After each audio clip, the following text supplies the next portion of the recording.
ఈరోజు ప్రధానంగా వ్యవసాయ మార్కెట్లో ఈ గ్రేడింగ్ విధానాన్ని రద్దు చేయాలని, అట్లాగే ఈ మార్కెట్ యార్డ్లో మౌలిక వసతులు కల్పించాలి. వర్షం వచ్చినప్పుడు అంత వేరుశనగ అంతా కొట్టుకోబోతుంది.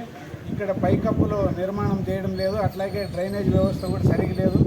కాబట్టి ఈ గ్రేడింగ్ విధానాన్ని రద్దు చేయాలని, అట్లాగే ఈ మౌలిక వసతులు కల్పించాలని ఈరోజు మార్కెట్ యార్డ్ సెక్రటరీ గారికి వినతి పత్రం ఇవ్వడం జరిగింది. ప్రధానంగా రైతు సంఘం ఆధ్వర్యంలో, అట్లాగే వ్యవసాయ కార్మిక సంఘం సిఐటి వాళ్ళు అందరూ కూడా ఈ వినతి పత్రం ఇచ్చే దాంట్లో పాల్గొన్నారు. వాళ్ళకి ధన్యవాదాలు.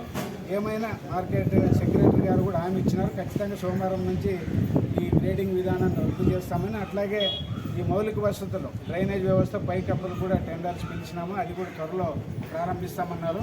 ఏమైనా చాలా సంవత్సరాల నుంచి రైతులు ఎదురు చూస్తున్నారు. ఎమ్మిగనూరు కర్నూలులో లేని విధానం ఈ ఆదంలో ఉంది.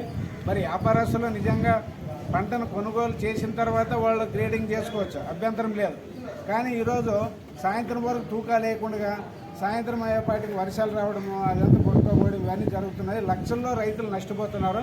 దీన్ని వ్యాపారస్తులందరూ కూడా గమనించాలా. మరి సాయంత్రం వరకు తూకా లేకపోతే రైతులు ఏ రకంగా ఇబ్బంది పడతారో అందరికీ తెలుసు. అట్లాగే వర్షం వచ్చి తడిస్తే బాధ పేరు మీద మరి తూకాలు తగ్గిస్తున్నారు. ఈ రకంగా రైతే ఎక్కువ నష్టపోతున్నాడు.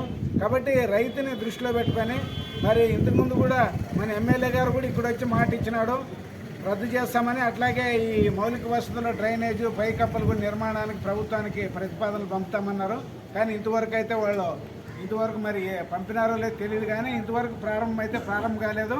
కాబట్టి తక్షణంగా మరి పైకప్పు నిర్మాణం కానీ డ్రైనేజ్ సౌకర్యాలు కానీ వెంటనే నిర్మాణం చేపట్టాలి. అట్లాగే గ్రేడింగ్ విధానం కూడా తక్షణము రద్దు చేసి మధ్యాహ్నం లోపల టెండర్లు అయిపోతే అట్లా మధ్యాహ్నంలో వరకే తొందరగా వీలైనంత తూకాలు వేసేదానికి చర్యలు తీసుకోవాలని ఈ సందర్భంగా మేము డిమాండ్ చేస్తున్నాం.